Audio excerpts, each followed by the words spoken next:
왜 나는 늘 같은 사람만 만나게 되는 걸까? 이번엔 다를 줄 알았는데 또 비슷한 스타일의 사람을 만났습니다. 이런 말 좀 나에게 익숙하지 않으신가요? 실제로 많은 분들이 비슷한 유형의 사람과 비슷한 방식으로 사랑하고 비슷한 감정으로 이별을 경험합니다.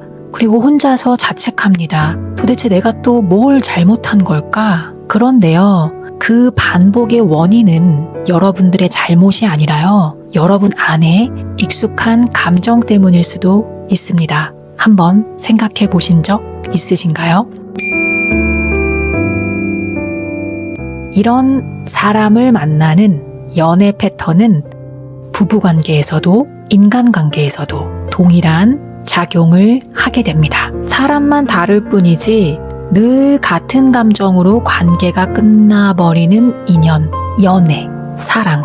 사실 그건 단순한 운의 문제가 아닐지도 모릅니다. 난 왜 팔자가 왜 이럴까? 나는 남자 복이 없나? 여자 복이 없나? 그건 단순한 운의 문제가 아닐 수도 있습니다. 우리는 우리 안에 감정, 그 무의식 깊은 곳 어딘가에 그 이유가 숨어 있을 수 있습니다. 한 여성분의 이야기를 들려드리겠습니다. 편의상 가명으로 소민님이라고 칭할게요. 소민님은 연애를 시작할 때마다 상대방의 따뜻함과 관심의 마음이 굉장히 끌렸어요. 그런데 시간이 지나면 지날수록 그 상대는 뭔가 연락이 예전보다 좀 뜸해지고요. 감정적인 거리를 두기 시작했습니다. 그걸 감지한 소민님은 그 남자분에게 조금 더 잘하려고 애를 썼고요. 그렇지만 티를 내진 않고요. 결국엔 늘 에너지가 딸리고 소진됐습니다. 그래서 관계를 안타깝게도 마무리하게 되었습니다. 소민님은 말했습니다.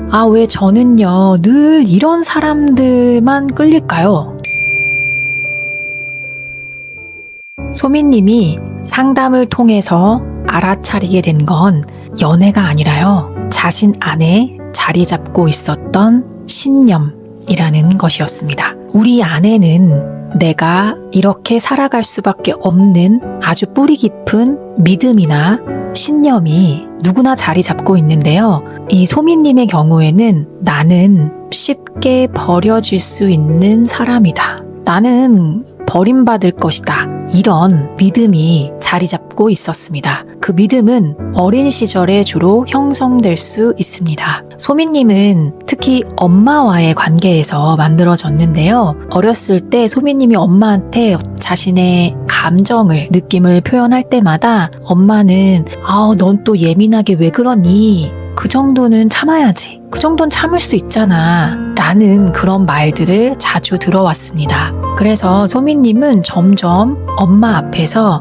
자신의 감정을 표현하지 않는 것이 좋다라고 여겼고, 또 엄마의 사랑과 관심을 받기 위해서는 이 감정을 참아야 한다고 믿게 되었습니다. 자신 안에 믿음이 만들어지게 된 거죠. 그렇지 않으면 엄마에게 버림받을 것이다 라고 여겼던 것입니다. 그런데 그런 믿음은 엄마와의 관계에서 형성되었지만 성인이 돼나가면서 다른 인간관계에서도 동일한 그런 믿음으로 인한 행동을 하게 됩니다. 그 말은 다른 사람들에게 자신의 감정을 솔직하게 표현하면 안 된다. 버림받을 수 있다. 나를 거절할 것이다. 이런 두려움이 생기기 때문에 자신의 감정을 억누르게 되는 그런 인간관계 패턴을 보이게 되는 것입니다. 그리고 감정적으로 아주 적극적으로 다가오는 그런 사람들에게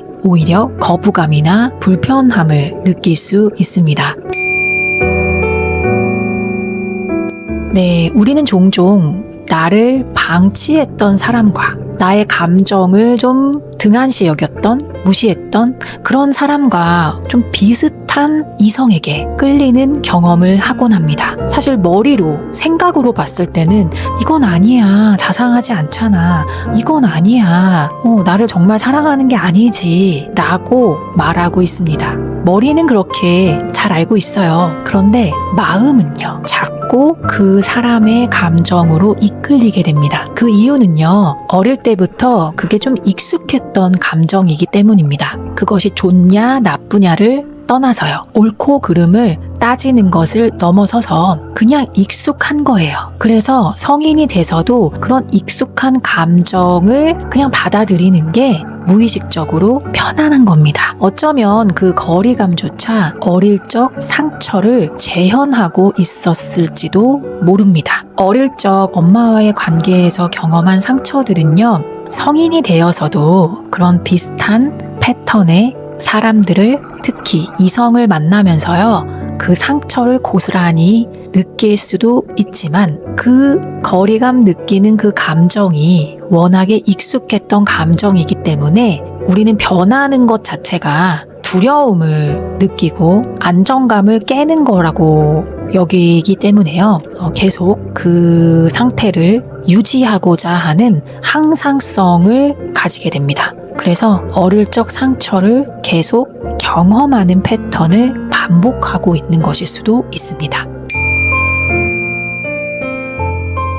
네, 그래서 소미님은 사랑받기 위해서, 관심받기 위해서 엄마한테 그래왔던 것처럼 늘 남자친구에게 무덤덤한 척, 티를 내지 않으면서 나의 감정은 솔직하게 표현하지 못하고 마음은 표현하고 싶었지만 그거를 억눌러가며 상대를 맞추려고 애썼습니다. 사실 그건 소미님 자신을 보호하기 위한 생존 전략입니다. 그냥 살기 위해서 나오는 전략 같은 겁니다. 우리가 이 패턴을 알아차리지 못하고 그냥 그대로 살아가게 되면 죽을 때까지 그 생존 전략은 잘 바뀌기 어렵습니다. 무의식의 핵심 신념, 핵심 믿음과 관련되어 있기 때문이죠. 소미님이 성인이 된 지금의 나는 더 이상 그 전략이 필요 없음에도 불구하고 여전히 같은 방식, 같은 패턴을 반복하고 있었습니다. 여기서 우리는 그 패턴, 내 어릴 적 무의식에 깊이 자리 잡았었던 그 신념, 믿음이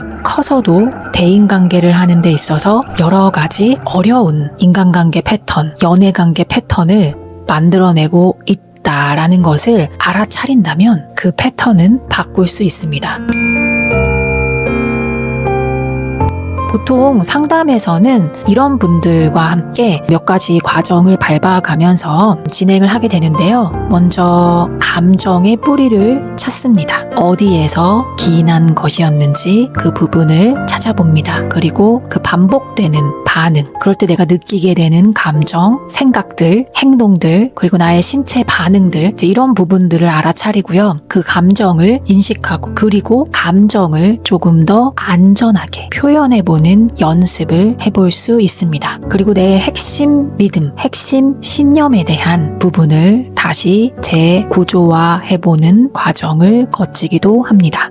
이 소미님은 자신을 다정하게 바라보는 새로운 시각을 가지게 되었습니다. 나는 버림받을 것이다. 소미님은 처음에는 쉽게 버림받을 것이다. 쉽게 버려질 수 있는 사람이다. 이런 핵심 신념을 가지고 있었는데요. 새로운 시각을 가지면서 나는 안정적인 사랑을 받을 수 있는 자격이 있는 사람이다. 그런 믿음이 생기면서 내가 주로 끌리는, 관심이 가는 그런 느낌의 이성까지 달라지기 시작했습니다. 내 안에 핵심 믿음이 바뀌면요. 내가 관심 있는 사람, 끌리는 사람도 달라집니다. 내 안에 가지고 있는 핵심 믿음은 다른 끌어당김을 줍니다.